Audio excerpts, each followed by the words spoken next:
Some of your work focuses on the Great Resignation, which is an ongoing economic trend which began in 2021 during the wake of COVID.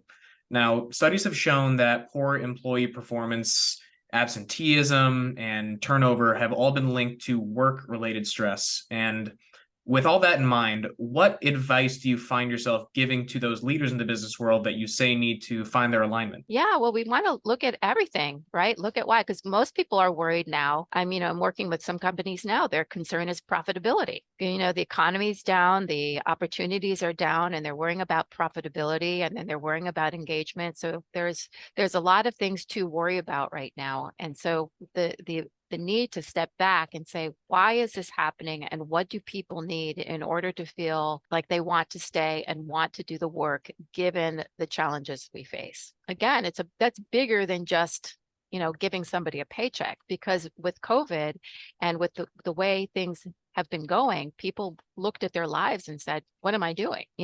My life is worth more than this. So the sense of value, of what people value, how people value, the need to feel valued has shifted. And again, that idea of knowing that something has value besides what you just see in front of yourself on a piece of paper, that is spirituality. That's a spiritual aspect, right?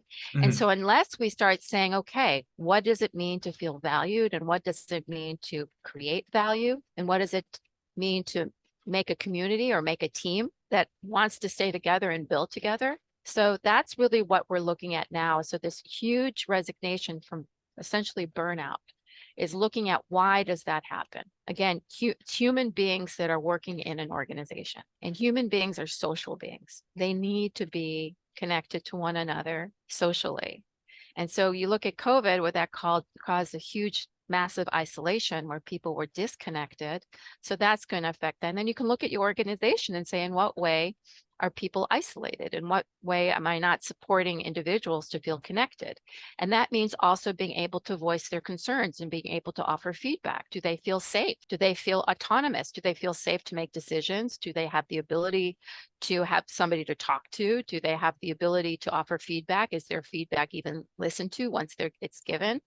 Do they know what their role and responsibility is? So again, with lots of layoffs, lots of unsurety, lots of adversity, people are taking all different kinds of responsibilities. They don't even know what their role is. And they're not even getting credit for the things that they are doing because it's not in their job description. So being able to sit back and say, what am I valuing? Who am I valuing? And how do I express that value? It's about being able to then get clarity about what are the jobs, what are our needs, who are our people, getting the right people in the right roles, and everybody getting that value and being able to be accountable to one another and then feel valuable together. Then we have a team that can move forward together.